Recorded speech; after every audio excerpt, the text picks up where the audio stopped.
حضرت ابو بکر صدیق رضی اللہ تعالیٰ عنہ امیرُ المومنین ہے۔ آپ نے کبھی آسانیاں دیکھی ہیں گورنر کے گھر میں، وزیر اعلیٰ کے گھر میں، وزیروں کے گھروں میں کیا نظام ہے، کیا جناب دنیا ہی الگ ہے۔ کبھی سیٹھوں نوابوں کے ہاں آپ دیکھیں کس طرح کا جناب ان کا رہن سہن ہے، بالکل دنیا ہی اور ہے۔ حضرت ابو بکر صدیق امیر المومنین ہے، پیاس لگی تو پانی مانگا، لوگوں نے شہد ملا کے پانی پیش کیا، پانی منہ کے قریب گیا تو جناب صدیق اکبر کے بغیر کسی اختیار کے چھم چھم آنسو بہے۔ اتنا روئے کہ لوگ کہتے ہمیں پتہ کوئی نہیں تھا بات کیا ہے، پر ابو بکر کا رونا دیکھ کے ہمارا بھی رونا نکل گیا۔ پتہ نہیں تھا ہوا کیا ہے، کس وجہ سے رو رہے ہیں یہ نہیں پتا تھا، ان کو روتے دیکھا تو ہم بھی رو پڑے۔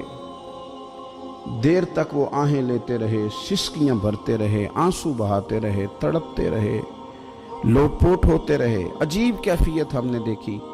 بڑی دیر کے بعد وہ سنبھلے، عرض کی امیر المومنین ہمیں بھی بتلائیے، اتنے آنسو۔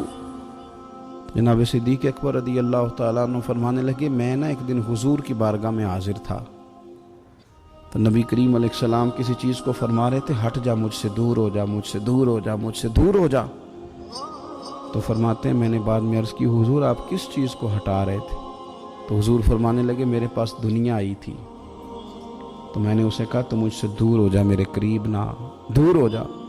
تو حضور فرماتے ہیں وہ مجھ سے چلی گئی، پر جاتی دفعہ کہہ گئی ہے کہ حضور آپ نے تو مجھے اپنے سے دور کر دیا، پر آپ کے بعد والے مجھ سے بچ نہیں سکیں گے، وہ مجھے قبول کر لیں گے، وہ مجھے بڑی بڑی سیف الماریوں میں جگہ دیں گے، وہ تجوریوں میں بھر لیں گے، وہ مجھے رکھ لیں گے، پسند کر لیں گے۔ حضور نے فرمایا تو ہٹ جا۔ حضرت صدیق اکبر فرمانے لگے میں پانی مانگتا ہوں، مجھے شہد دیتے ہو، مجھے دنیا دار نہ کر دینا، مجھے اس آسانی میں مبتلا نہ کر دینا، مجھے ڈر لگتا ہے ان لوگوں میں نہ ہو جاؤں جن پر دنیا پھیلا دی گئی، پھر وہ اللہ کے ذکر سے غافل ہو گئے۔ بھائی کتنے دکھ کی بات ہے کہ کچھ لوگوں نے پچھلے رمضان شریف کو قرآن مجید کھولا تھا اور اگلا رمضان آ گیا ہے، ابھی تک لوگوں نے قرآن شریف دوبارہ نہیں کھولا۔ یعنی ایک مہینے میں بھی ایک قرآن شریف ہم ختم نہیں کر پاتے۔ کیا ہم روز فون نہیں سنتے؟ کیا ہمارے پاس جو SMS آتے ہیں ان کے جواب نہیں دیتے؟ کیا ہم اپنی مرضی سے اپنی طبیعت کے مطابق نیند پوری نہیں کرتے؟ کیا ہفتے میں 1-2 دفعہ ہم باہر سے جا کے کھانا کھانے کا پلان نہیں کرتے؟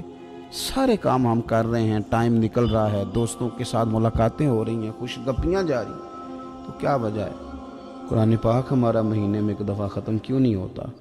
درود پاک کی مجالس ہم قائم کیوں نہیں کرتے؟ ہم کیوں نہیں اپنے آپ کو تھوڑا سا وقت دیتے؟ کیوں نہیں ہم اپنی روحانی زندگی کو آباد کرنے کے لیے تھوڑا سا آگے بڑھتے؟ کیوں نہیں وظائف پابندی سے پڑھتے؟ کیوں فجر سے تھوڑا پہلے ہماری آنکھ نہیں کھلتی؟ غافلوں والی زندگی نہ گزارے، ورنہ یاد رکھیں ہماری آنکھ اس وقت کھلتی ہے جب آنکھ بند ہونے کا وقت آ جاتا ہے۔ اس وقت آنکھ کھولیں گے تو اس کا فائدہ کوئی نہیں ہوگا۔